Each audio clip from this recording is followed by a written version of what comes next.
Thanks, Johnny. Welcome everybody to HLB Manjaro.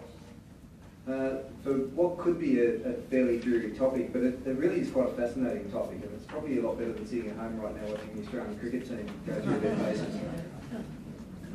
I do regularly ask clients about estate planning. Do they have their estate planning under control? And they often say, oh yes, I've got a will. And it is true that a will is the backbone to an estate plan, but it's not the be-all and end-all. And there are certainly some traps with that. Over the next 20 years, there's going to be a massive transfer of wealth in Australia.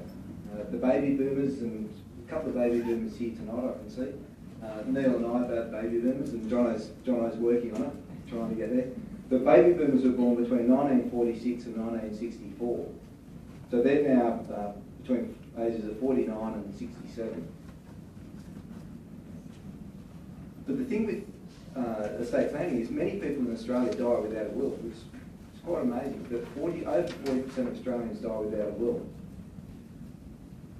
And so what happens? They die intestate. And with intestacy rules, what happens is a defined formula starts to apply as to where the money goes. If someone is survived by a spouse, so they do have a spouse, then the money all goes to the spouse.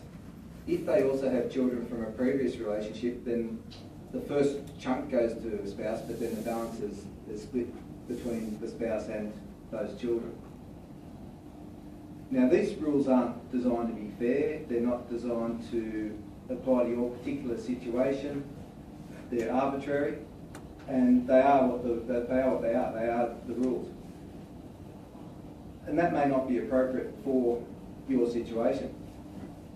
If someone dies and they have no spouse, and also if they have no children, then it goes down the line, the parents, siblings, half-brothers and so forth.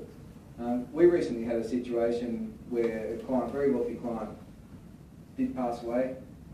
Probably had $40 million worth of assets in various entities.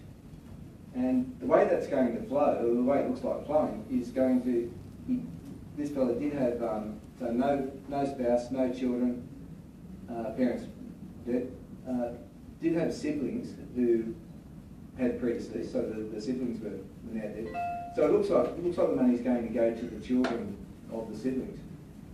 Now, that may not have been where this fellow had wanted that wealth to go, but that looks like being where it's going. And it becomes a real mess for the family to sort things out.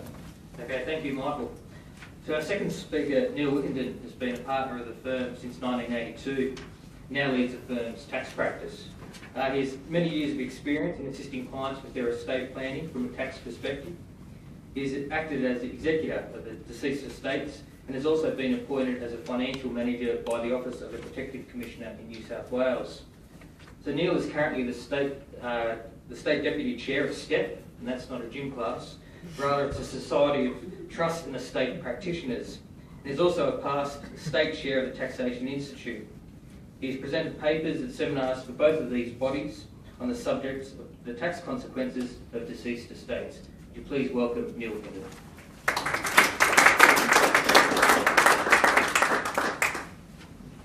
Thank you very much, and good afternoon, everybody.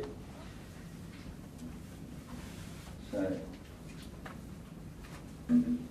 in Michael's last couple of slides, he summarised in about half a dozen or so points the objectives of estate planning. And I guess just the key points there are that when we think about estate planning for our clients, we think about two key objectives. And that is first to ensure that the wishes of the client as to the disposition of their assets are fully carried out and into effect. But secondly, to ensure that those wishes are carried out in such a way as to minimise any loss of value to the estate, so that the benefits for the next generation or for the beneficiaries of the estate are maximised. These will be our two key objectives. Now, when I started preparing this presentation, I saw an article in Wall Street Journal, 26th of October last, which was headlined, "States You Should Not Be Caught Dead In." And the article commenced, Robert Nageli is a 90-year-old retired executive who has lived in Connecticut for almost 40 years. Despite decades of community involvement, including service on corporate and charity boards, he and his children who live nearby are seriously considering leaving the state. A big factor in their deliberations, Connecticut's estate and gift taxes, which tax assets above $2 million per individual at rates as high as 12%. Australia doesn't have inheritance or estate taxes.